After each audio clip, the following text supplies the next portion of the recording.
सभी लोगों को जय मसीह की।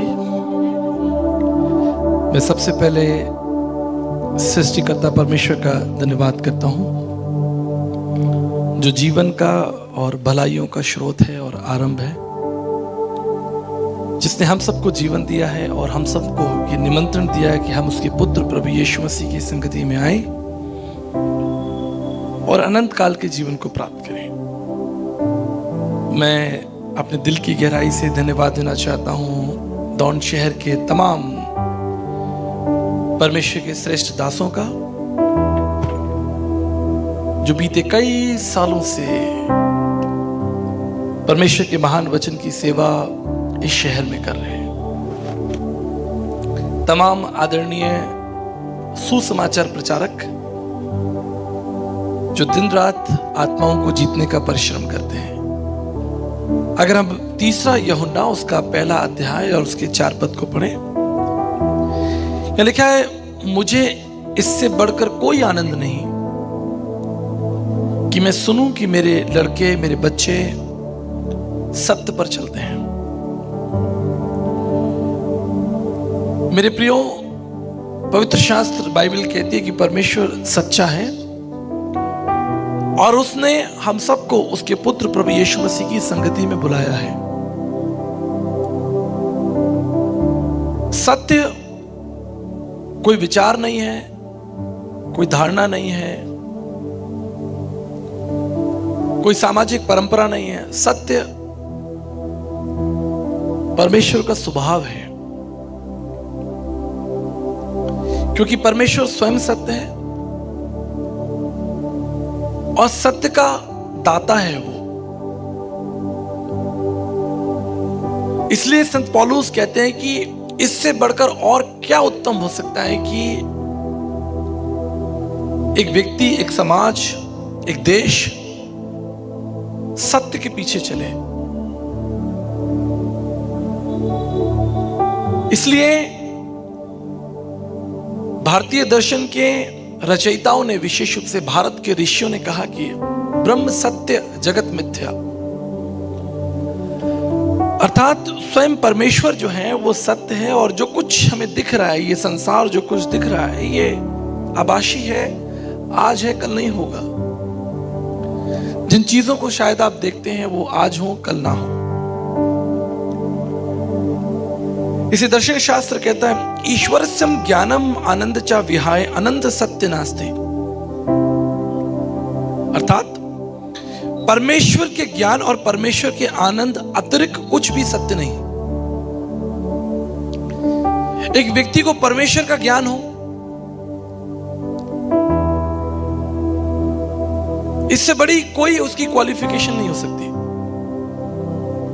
कि आपको परमेश्वर की समझ है, आपको ईश्वरीय ज्ञान है और आप उस ईश्वरीय ज्ञान से तृप्त हैं और उसमें आनंदित हैं। ईश्वरस्यम ज्ञानम आनंद चा विहाय अनात्य सत्य नास्ति। इसलिए परमेश्वर का वचन, पवित्र शास्त्र बाइबल हमें बार बार स्मरण दिलाती है कि परमेश्वर ने हमें न केवल सत्य सुनने के लिए, लेकिन सत्य को ग्रहण करने के लिए बुलाया है। इसे याद रखिए, सत्य को खोजिए, सत्य को स्वीकार कीजिए, सत्य पर अटल रहिए और सत्य को बांटते रहिए। सत्य केवल सुनने के लिए नहीं बुलाया गया, लेकिन सत्य में बने रहने के लिए बुलाया गया है और सत्य में अटल होने के लिए बुलाया गया है। और ना केवल ये, लेकिन अंततः इस सत्य को बांटने के लिए बुलाया गया। सत्य क्या है? भजनकार उसका 25 अध्याय और उसके 5 पद में हमें सिखाता है, प्रभु हमें अपने सत्य पर चला और शिक्षा दे। ये प्रार्थना किसी साधारण व्यक्ति की नहीं है कि हमें सत्य पर चला और हमें शक्ति दे। ये प्रार्थना एक राजा की है, कोई साधारण व्यक्ति नहीं है। He is a king himself. राजा दाऊद जो है वो एक देश का राजा है और वो प्रार्थना कर रहा है कि प्रभु आप मुझे सत्य पर चलने की शक्ति दीजिए। ये कोई साधारण बात नहीं है। मेरे प्रियो,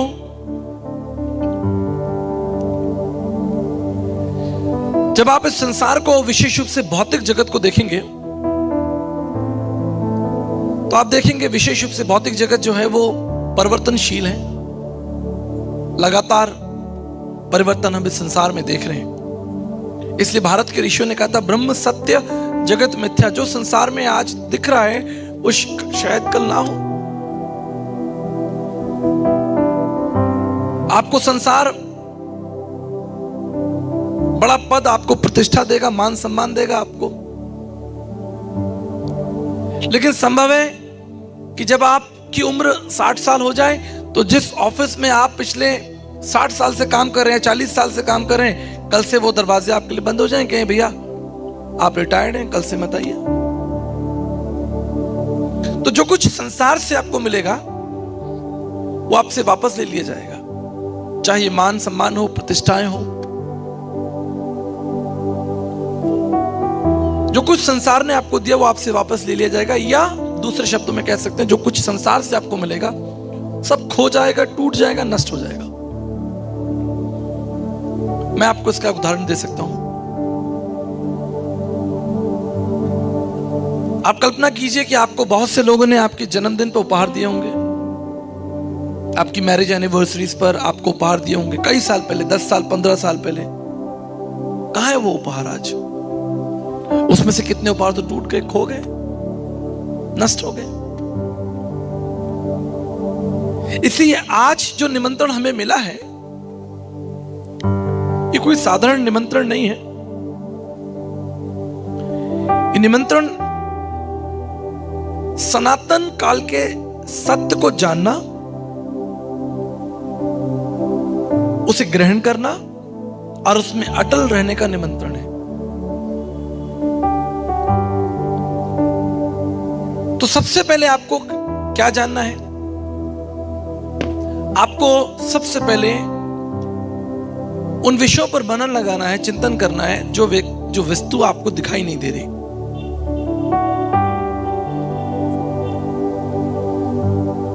एक इमारत होती है, बड़ी इमारत है, आपको दिखती है, लेकिन उसकी नींव आपको नहीं दिखती, उसकी नींव आपको दिखाई नहीं देगी। आपको इतना बड़ा भौतिक जगत, ये संसार दिख रहा है, लेकिन इसके अंदर जो गुरुत्वाकर्षण है, जो ग्रेविटेशनल फोर्स है, मैग्नेटिक फोर्स है, वो नहीं दिखाई दे रहा, जिसकी वजह से ये पृथ्वी का अस्तित्व है। अगर ये मैग्नेटिक फोर्स ना हो,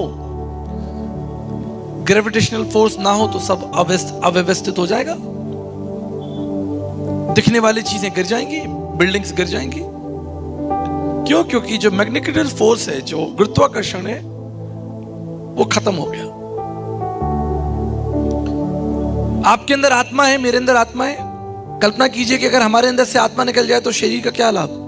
लोग ले जाएंगे शरीर को, कहेंगे भैया खत्म हो गया आदमी, अब किसी काम का नहीं है, इसे ले जाओ, उसकी पद्धति के अनुसार उसे जला दो या फिर उसे गाड़ दो, जो उसकी पद्धति होगी।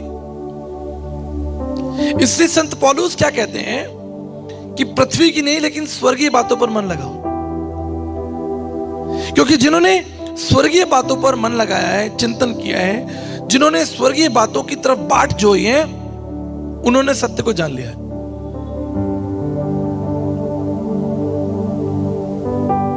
मेरे प्रियो, भजनकार कहता है कि मुझे अपने सत्य पर चला और शिक्षा दे। ये कोई साधारण प्रार्थना नहीं है। क्या ये प्रार्थना मेरी और आपकी हो सकती है? हमारी प्रार्थनाएं क्या होंगी? हमारी प्रार्थनाएं होंगी, प्रभु मैं वो घर बना रहा हूं, वो घर पूरा हो जाए। प्रभु मैं अपने बच्चे को इंग्लैंड भेज रहा हूं पढ़ने के लिए, उसका वीजा बन जाए। यही तो प्रार्थना है हमारी, और क्या प्रार्थना है बताइए? पिछले दिनों मेरी लखनऊ में सभा थी, एक बड़ी सभा थी, 15-20 हजार लोग वहां इकट्ठा थे। एक जवान व्यक्ति मंच पर ऊपर आ गया, बोले आचार्य जी प्रार्थना कीजिए मेरे लिए। मैंने क्या प्रार्थना करें? कह रहा वो मेरे पास मोटरसाइकिल नहीं है, मेरे लिए मोटरसाइकिल के लिए प्रार्थना कर दीजिए। क्या कभी हम दाऊद के समान सोच सकते हैं कि प्रभु आप हमें सत्य पर चलने का अनुशासन दें, सत्य को जानने की शक्ति दे। क्यों? क्योंकि अगर हम ना दिखने वाली वस्तुओं पर मन नहीं लगाएंगे तो जो दिखने वाली वस्तुएं हैं, जो हैं भी आपके पास, वो भी एक दिन नष्ट हो जाएंगी, उसका कोई लाभ नहीं होगा। इसलिए मैं आपको बताना चाहता हूं, आपको इंकरेज करना चाहता हूं कि संसार को बड़े ध्यान से देखिए, अपने आप को देखिए और एक रुचि पैदा कीजिए अपने अंदर, एक ज्ञान पैदा कीजिए, एक शक्ति पैदा कीजिए जिससे आपके अंदर सत्य को जानने की लालसा हो, सत्य पर विश्वास करने की लालसा हो, सत्य में बने रहने की लालसा हो। और सत्य क्या है आप जानते हैं? मैंने अपने जीवन काल में एक लंबा समय अध्ययन में निकाला है। अगर आप मेरे घर आएंगे तो आज भी जहां मैं बैठता हूं वहां कम से कम 200 किताबें मेरे आसपास रहती हैं, चाहे वो विज्ञान की हो, केमिस्ट्री की हो, फिजिक्स की हो, स्पेस साइंस की हो, रिलीजन एंड फिलॉसफीज की हो, बायोकेमिस्ट्री हो, कंप्यूटर साइंस हो, और हर विषय में मैं रुचि रखता हूं। लेकिन आज जब मैं इस मंच पर खड़ा हूं, मैं आपको केमिस्ट्री नहीं पढ़ा रहा, फिजिक्स नहीं पढ़ा रहा, मैं आपको बाइबल की शिक्षा दे रहा हूं, क्योंकि मैं जानता हूं ये अटल सत्य है, यही परम सत्य है। परमेश्वर का वचन ही परम सत्य है जिसके द्वारा समस्त जगत अस्तित्व में आया। मैं और आप भी उसके वचन के द्वारा ही अस्तित्व में आए। इसलिए अगर किसी व्यक्ति का संबंध उस परम सत्ता से, उस प्रभु से, उस परमेश्वर से जो जगत का सृष्टा है, जगत का स्वामी है, अगर उस व्यक्ति का संबंध उससे छूट जाए तो वो निश्चित ही नष्ट हो जाएगा।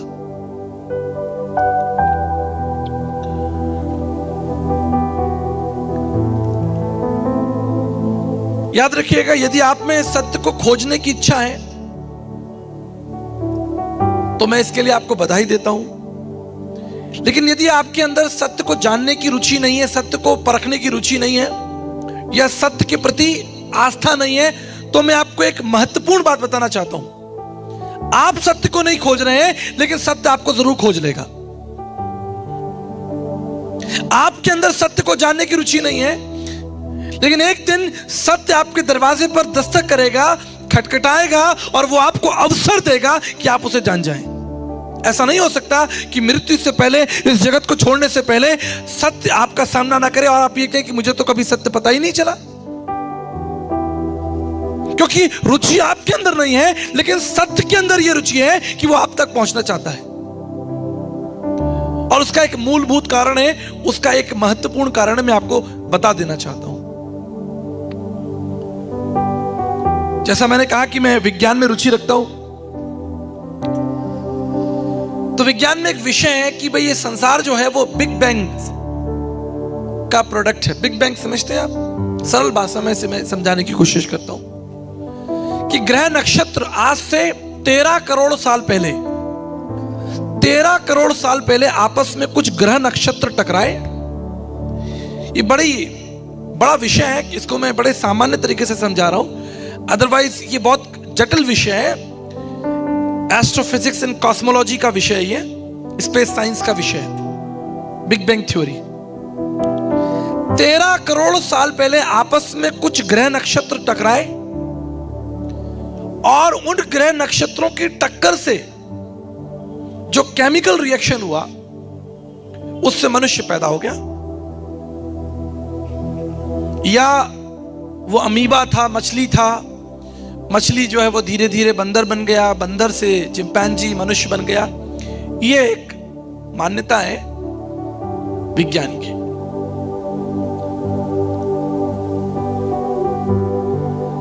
अगर विज्ञान की मान्यता सही है तो आप खाएं पिए मौज करें, क्योंकि एक दिन तो मर ही जाएंगे। आपके जीवन का कोई गंतव्य नहीं है, कोई स्थान नहीं है, कोई क्या फर्क पड़ता है, खाएं पिए मौज करें। भारतीय दर्शन में चार्वाक दर्शन है। ऋषि चार्वाक ने कहा, यावत जीवत सुखत जीवत ऋण कृत्वा घृत पीवते। खाओ पियो, एंजॉय करो। वो कहते हैं कि घी भी खाओ, घी। यावत जीवत सुखत जीवत ऋण कृत्वा घृत पीवते। अगर शरीर को सुख देना है तो कर्जा लेकर भी सुख देना पड़े तो कर्जा लेके भी इसको सुख दो, इसको सुख दो, इसको आनंद दो, इसको खिलाओ पिलाओ। क्योंकि नास्तिक दर्शन है, भारतीय दर्शन में 6 आस्तिक दर्शन है, 3 नास्तिक है। तो मैं आपको संभावना बता रहा हूं कि नास्तिक ऋषियों ने कहा, भारत के ऋषियों ने कहा, मैं अफगानिस्तान, चाइना और टर्की, फ्रांस की बात नहीं कर रहा, भारत के ऋषियों ने कहा, यावत जीवत सुखत जीवत ऋण कृत्वा घृत पीवते, खाओ पियो मौज करो, कोई ईश्वर नहीं है, बस इस शरीर को सुख रखो, इसको घी पिलाओ, इसको जितना आनंद दे सकते हो। तो अगर चार्वाक दर्शन और विज्ञान सही है, कोई अटल सत्य है नहीं, तो आप जो चाहे कर सकते हैं, करिए, कौन आपको रोकेगा। परंतु यदि परमेश्वर का वचन, पवित्र शास्त्र, बाइबल सही है कि परमेश्वर है जिसने संसार को बनाया, उसने 5 दिन में इस व्यापक सृष्टि की रचना की और 6ठे दिन मनुष्य को बनाया और मनुष्य की सब आवश्यकताओं को बनाया, और वो मनुष्य से प्रेम रखता है, मनुष्य में रुचि रखता है। मैंने कहा ना, हो सकता है कि आप सत्य में रुचि ना रखते हो, लेकिन सत्य आप में रुचि रखता है। आप सत्य को नहीं ढूंढ रहे, कोई बात नहीं, लेकिन सत्य तो आपको ढूंढ ही रहा है ना। वो तो किसी चौराहे पर दरवाजा खटखटाएगा, आपको मिलेगा, कहीं ना कहीं किसी पर्चे के रूप में मिलेगा, किसी किताब के रूप में मिलेगा, किसी गीत के रूप में मिलेगा, किसी परमेश्वर के दास के रूप में मिलेगा, किसी ना किसी रूप में वो आपकी जिंदगी में एक बार जरूर दरवाजा खटखटाएगा। तो परमेश्वर आपको और मुझे एक मौका दे रहा है कि हम उसे आत्मा में समझें और उसमें अटल हो जाए। ये निमंत्रण है, और निमंत्रण सब जातियों को दिया जाता है, सब समाज को, क्योंकि परमेश्वर तो सबका है। भाई आप विवाह करते हैं तो आप केवल अपनी जाति के लोगों को थोड़ी बुलाते हैं, आप तो अपने अन्य दोस्तों को भी बुलाते हैं, जिनके साथ आप काम करते हैं, बिजनेस करते हैं, जिनके साथ आपकी मित्रता है, संबंध है। तो परमेश्वर का संबंध तो सारी जाति से है, पूरी दुनिया से है, चाइना भी, अफ्रीका भी, Japan, America, Canada, Russia, Turkey. और ये मेरा सौभाग्य रहा कि मैं कम से कम 100 देशों में यात्रा कर चुका हूं, इसलिए मैं इन बातों को अच्छाई से समझता हूं, अच्छे से समझता हूं कि परमेश्वर का निमंत्रण समग्र मानव जाति के लिए है। वो ये थोड़ी देखता कि आप भारत के लोग हो, या आप जापान के लोग हो, या रशिया के लोग हो।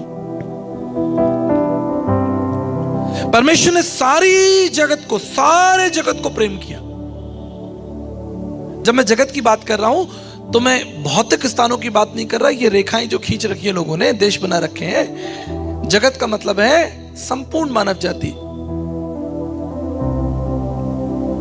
और उसमें आप भी आते हैं।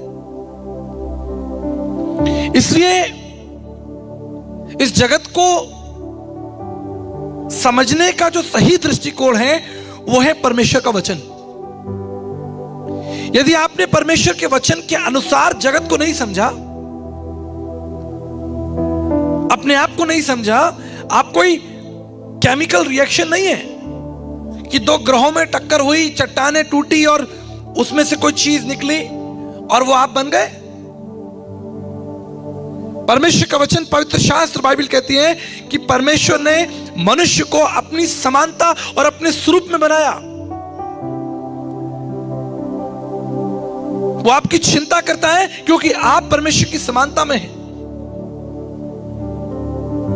मैं परमेश्वर का धन्यवाद करता हूं, परमेश्वर ने मुझे 2 बेटियां दी हैं और मैं उनसे प्रेम करता हूं। अभी भी जब मैं मार्ग में आ रहा था, उन्हें कुछ जरूरत थी, उन्होंने मुझसे फोन किया, मुझसे बातें की, पापा हमें आपकी जरूरत है। मैंने उनका फोन उठाया, मैंने कहा ठीक है, मैं आपकी बात सुन सकता हूं। अगर आप उन्हें देखें तो आप कहेंगे कि नहीं, बिल्कुल ये आपकी बेटियां हैं, इनकी शक्ल आपसे मिलती है। और मैं उनकी चिंता करता हूं, उनके स्कूल की फीस भरता हूं, उनके लिए भोजन की व्यवस्था करता हूं, सुरक्षा की व्यवस्था करता हूं, उन्हें दिन में कम से कम 5 बार गले लगाता, उन्हें प्यार करता, उनके सर पर हाथ फेरता, कसकर पकड़ता, बार बार पूछता तुम्हारी कोई आवश्यकता है, तुम्हारी कोई जरूरत है, क्योंकि वो मेरी समानता, मेरे स्वरूप में है। सत्य का निमंत्रण, परमेश्वर का निमंत्रण बार बार आपको इसलिए दिया जा रहा है क्योंकि वो परमेश्वर आपकी चिंता करता है और वो परमेश्वर आपके लिए उपाय करना चाहता है। उसकी सुने तो सही।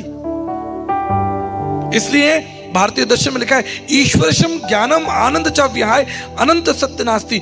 परमेश्वर के ज्ञान, परमेश्वर को जानने से उत्तम इस संसार में कुछ नहीं हो सकता।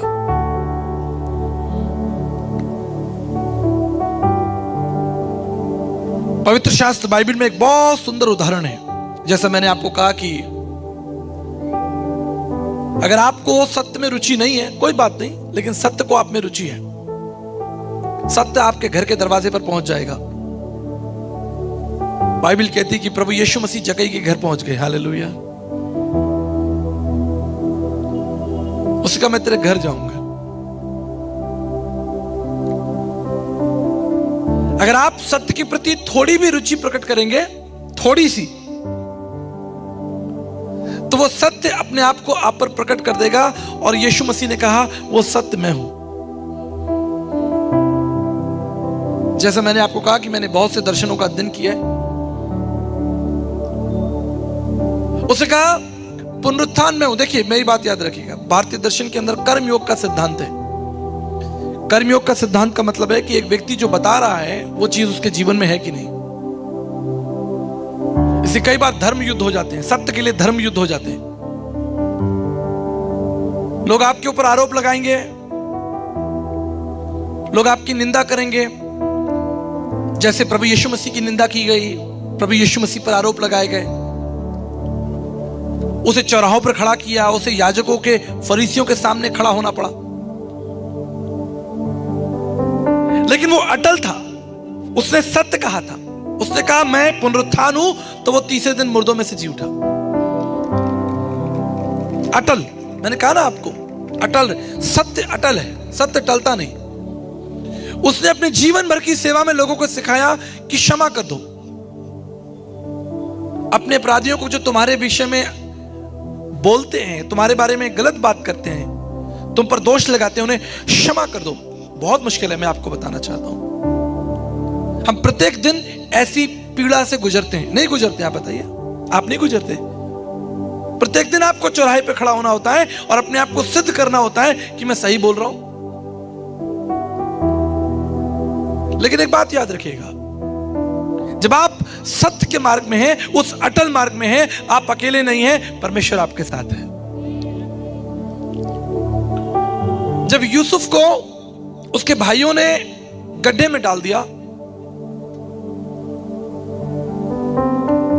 यूसुफ ने उस गड्ढे को स्वीकार नहीं किया, वो उसमें धक्का लगाकर फेंक दिया गया। लेकिन यूसुफ को मालूम था ये मेरा गंतव्य नहीं, मेरी डेस्टिनी नहीं है। This is not my destiny. उसने उस गड्ढे के अंदर भी ईश्वर से प्रार्थना की होगी, जैसे योना नबी ने मछली के पेट में की। आप सिर्फ क्या कर सकते हैं? आप सिर्फ सत्य के सामने घुटने टेकिए, परमेश्वर आपको जयवंत करेगा। आप सिर्फ बोइए, परमेश्वर फलवंत करेगा। ये सब कुछ सत्य का प्रभाव है। जब सत्य आपके अंदर होगा, when you are truthful, you are walking with Jesus। मेरी बात याद रखिएगा, जब यीशु मसीह ने 12 लोगों को भीड़ में से चुना, इसलिए नहीं चुना कि वो 12 लोग उसकी प्रशंसा करते रहे, वो 12 लोग उसके सामने ताली बजाते रहे, उसकी जय जयकार करते रहे। आप जानते हैं, उसने 12 लोगों को इसलिए चुना ताकि 12 लोगों को वो सामर्थी बना दे, उनको अपने साथ रखे। When you walk with truthfulness, जब आप सत्य के साथ यात्रा करते हैं, आप सामर्थी हो जाते हैं। जब आप सत्य पर अटल रहते हैं, परमेश्वर आपको दुगना अभिषेक देता है, आपके कार्य क्षेत्र को बढ़ाता है, आपकी योजनाओं को सफल करता है।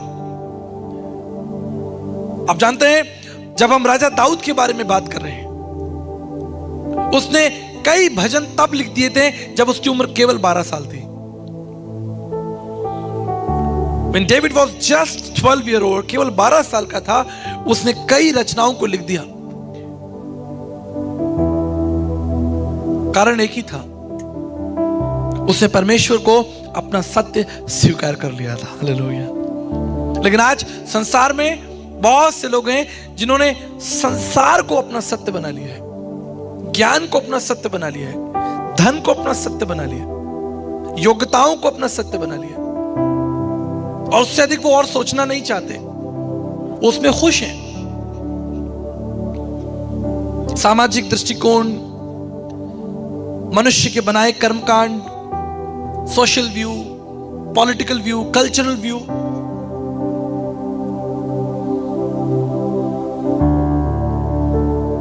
कई वर्षों पहले मेरी पंजाब में एक मीटिंग थी। लगभग 30-35 हजार लोग ग्राउंड में इकट्ठा थे। जब मैं अपने वाहन से उतरा तो लगभग 300 लोग मालाएं लेकर खड़े थे। उनके हाथों में बड़ी मालाएं थी, फूल थे, और यहां तक कि कुछ लोगों के हाथ में नोटों की मालाएं भी थी, कल्चरल। जब मैं वाहन से उतरा तो वो मुझ पर फूल फेंकने लगे और मुझे मालाएं पहनाने लगे, और मैंने उस सभ्यता को, उस कल्चर को स्वीकार कर लिया कि भाई ये इनका कल्चरल ट्रुथ है, कोई हानि नहीं है अगर मैं 500 मालाएं पहनूंगा और 500 लोग मेरे आगे फूल डाल रहे हैं, चल रहे हैं। थोड़ा अटपटा लग रहा था, लेकिन फिर भी मैंने उसे स्वीकार कर लिया, क्योंकि ये कल्चरल, समाज की सभ्यता है। और जब मैं मंच पर आया, मैं आपको सत्य बताना चाहता हूं, परमेश्वर मुझसे बात नहीं कर रहा था। उसने मुझसे कहा कि सारी महिमा आदर तो तुमने ले ली, ये लोग अब तुम्हें सुनना चाहते हैं, इनके दिल में, इनके मनों में मेरे लिए सुनने के लिए कोई स्थान नहीं, ये तुम्हें देख रहे हैं। इसलिए मैं आपको बताना चाहता हूं कि आज जब मैं यहां पर खड़ा हूं, मैं उसका केवल एक दास हूं। आप मेरी वेशभूषा पर, मेरी योग्यताओं पर चिंतन ना करें, लेकिन जो विचार आपको दिए जा रहे हैं, जो वचन आपको दिए जा रहा है, उसे ग्रहण करके जाएं, क्योंकि मैं सत्य नहीं हूं, लेकिन वचन अटल सत्य है। मुझ में कई कमियां हो सकती हैं, लेकिन जो मैं बता रहा हूं वो अटल सत्य है। अगर आप किसी अच्छी दुकान से भोजन लेकर आए और आप उसे एक पत्ते के ऊपर रखकर खाएं, उसका स्वाद वही रहेगा, स्वाद में परिवर्तन नहीं। पात्र कैसा भी हो, हम बात करें समाज के बहुत से ऐसे कारण। एक राजनीतिक व्यक्ति, उसने राजनीति को सत्य मान लिया है कि अब मैं ये बनूंगा, उसके बाद मैं ये बनूंगा। उसे दिन रात वही सपने आते हैं। उसने उस योग्यता को, उस शक्ति को सत्य मान लिया है, उससे आगे वो देखना समझना नहीं चाहते। मैं इसे बड़े अनुभव के साथ बता रहा हूं। मेरी एक बड़ी सभा थी, समाजवादी पार्टी के वरिष्ठ नेता अमर सिंह जी सभा में थे, संदेश सुन रहे थे। जब संदेश समाप्त हुआ, अमर सिंह जी मेरे पास में आए और मुझसे कहा कि आचार्य जी, आज आपने मेरे हृदय को स्पर्श किया, मेरी आत्मा को स्पर्श किया।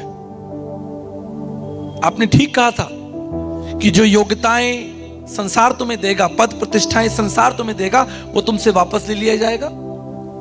जो चमक दमक संसार तुम्हें देगा, वो तुमसे वापस ले ली जाएगी। अब मेरे जीवन के अंतिम समय में मैं इस सत्य को समझ पा रहा हूं। मैंने अपने जीवन के 50-60 साल निकाल दिए, मैंने इस पर कभी ध्यान नहीं दिया कि कोई एक परम शक्ति, परम सत्ता भी है जिसका मुझे मनन चिंतन करना चाहिए।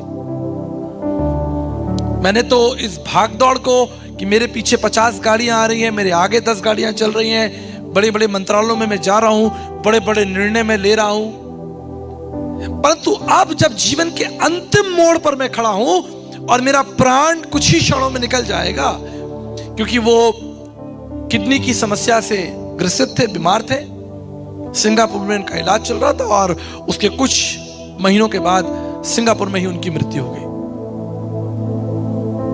परंतु हमने क्या सीखा? किसी ने कहा someone's loss is someone's gain। किसी एक का खो गया लेकिन किसी को तो मिल गया। आपका 100 रुपया तो बाजार में खो गया लेकिन किसी को तो मिल गया, वो तो भाग्यशाली हो गया। समाज के कुछ कड़वे उदाहरण हैं जिनसे हम सीख सकते हैं। एक राजनीतिक व्यक्ति हर चीज को राजनीति की दृष्टि से ही देख रहा है। डॉक्टर्स, आप बैठ जाइए, मेरे तमाम डॉक्टर्स हैं, मित्र हैं, पूरे विश्व के अंदर बड़े बड़े सीनियर साइंटिस्ट, मेडिकल सर्जन से लेकर नासा तक के डॉक्टर्स मेरे अच्छे मित्र हैं। हम साथ खाना खाते हैं। जब 4 डॉक्टर्स आपस में बैठ जाते हैं तो वो अपनी मेडिकल साइंस की बातें करते रहते हैं, अरे ऐसा वो रिसर्च चल रही है।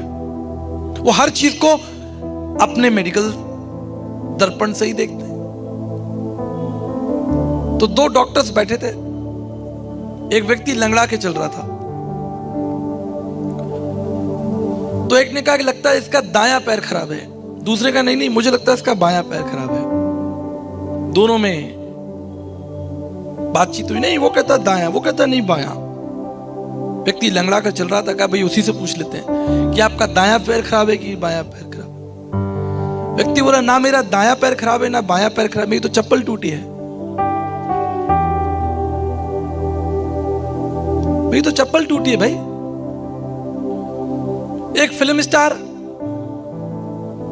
बस उसको तो बेहतर से बेहतर फिल्में मिलते रहें और वो आगे बढ़ते रहें और उनकी ख्याति होती रहे, जय जयकार होती रहे। अंततः क्या मिलेगा? अंततः क्या मिलेगा? क्योंकि उन्होंने परम सत्य को सुनने के लिए अपने कानों को बंद कर रखा है। लेकिन परमेश्वर का वचन, पवित्र शास्त्र बाइबल क्या कहती है? धन्य जिसने परमेश्वर के वचन पर मन लगाया हो। हालेलुया। इस भौतिक जगत में, इस संसार में जब चारों ओर चमक है, चारों ओर हजारों प्रकार की आवाज है, थाउजेंड्स ऑफ व्यूज, हजारों प्रकार के स्पष्टीकरण है, यहां तक कि विश्वास को लेकर भी हजारों स्पष्टीकरण है, तब आपको उस सत्य को जानना है और उसको स्वीकार करना है। बड़ा दुर्भाग्य है, बड़ी कठिन परिस्थिति है मसीह समाज के ऊपर भी इस समय कि जी हम समाज का धर्म बदलने की बात कर रहे हैं। मेरी कई सभाएं होती हैं, बड़े नेता अभिनेता, बड़े ऑफिसर्स भी आते हैं। मैं इस बात को बड़े दृढ़ता के साथ कहता हूं,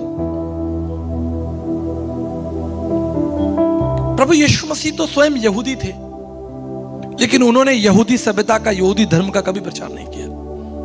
He never preached organized religion.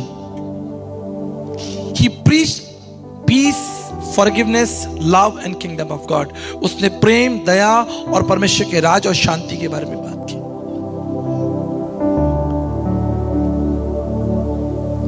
अभी पिछले कुछ दिनों पहले हमारे जयपुर शहर के अंदर एक रैली निकली। समलैंगिक लोग, आप समझते हैं समलैंगिक लोग, पुरुष पुरुष के संग विवाह कर रहा है, स्त्री स्त्री के साथ विवाह कर रही है, और ऐसे समलैंगिक लोगों ने बड़ी बड़ी रैलियां, हमारे जयपुर शहर के अंदर बड़ी रैली निकली। तो मैं प्रार्थना में बैठ गया, मैंने कहा प्रभु देखिए कैसा दुर्भाग्य होगा कि कोई लड़का आकर अपने पिताजी से कहे कि पिताजी मैं दीपक से शादी करना चाहता हूं, पिताजी मैं अपने दोस्त राजू से शादी करना चाहता हूं। कैसा भारी दुर्भाग्य होगा। पिताजी का तो हार्ट फेल हो जाएगा, उसको तो चक्कर आ जाएंगे। या कोई लड़की, जवान लड़की, स्त्री ये कहे कि मैं अपनी दोस्त से विवाह करना चाहती हूं, एक लड़की से विवाह करना चाहती हूं। कैसा भारी दुर्भाग्य होगा हमारे समाज का। कम से कम हम मसीही लोग परमेश्वर के प्रेम और दया का तो प्रचार कर रहे हैं। आस्तिक दर्शन अर्थात परमेश्वर की उपस्थिति, परमेश्वर के प्रेम और दया के बारे में बात कर रहे हैं। लेकिन तैयार हो जाइए, एक समय आएगा जब लोग पूर्ण रूप से बदल जाएंगे, तब आप क्या करेंगे? आपके हाथों में कुछ नहीं, बालू को पकड़ने के समान होगा। हमारे रेगिस्तान में हम बालू मिट्टी को पकड़ते हैं, हाथ में नहीं ठहरती। आप कितना भी उसे पकड़े वो हाथ में से निकल जाती है, हमारे रेगिस्तान की मिट्टी। इस समय निकल चुका होगा। अब आपके अंदर वो शक्ति, वो ऊर्जा नहीं होगी कि आप चीजों को ठीक कर पाए। अमर सिंह जी ने मुझसे कहा, अब मुझे क्या करना चाहिए, मैं क्या करूं, उस जीवन के लिए मैं क्या करूं। मैंने अपने जीवन के 55-60 साल राजनीति को दे दिए। मैंने राजनीति को धर्म मान लिया, सत्य मान लिया। और आज जब मैं संसार से जा रहा हूं, एक भय मेरे सामने, एक डर मेरे सामने कि कल मेरा क्या होगा, मेरा प्राण, मेरा आत्मा कहां निकलेगा। ये बात उन्होंने मुझसे अपने मुंह से कही। क्या विकल्प था हमारे पास सिवाय इसके कि हम उनको प्रभु का वचन दें और उनके लिए प्रार्थना करें? कोई विकल्प नहीं था। ये संसार, ये भौतिक जगत, ये योग्यताएं, ये धन संपत्ति, ये सत्य नहीं है, ये आभासी है, ये मरीचिका है जो दूर से आपको सही लगेगी, अच्छी लगेगी, लेकिन जब आप पास जाएंगे आप कहेंगे इसमें कोई रस नहीं है, इसमें कोई मिठास नहीं है, इसमें कोई जीवन नहीं, इसमें कोई आनंद नहीं है। आप रसगुल्ला खाते हैं, अपने मुंह में थोड़ी देर का स्वाद होता है, मुश्किल से 10 सेकंड का, 15 सेकंड का, जितनी देर आप उसे मुंह में रखेंगे या चबाएंगे, उसके बाद जब आप उसे खा लेंगे और थोड़ा सा पानी पी लेंगे, स्वाद खत्म हो गया। अब वो आपके जीभ में वो स्वाद नहीं है, आपकी इंद्रियां तृप्त हो चुकी हैं, आपने खा लिया, बात खत्म हो गई। ना आंखें कभी देखने से थकती हैं और ना कान कभी सुनने से।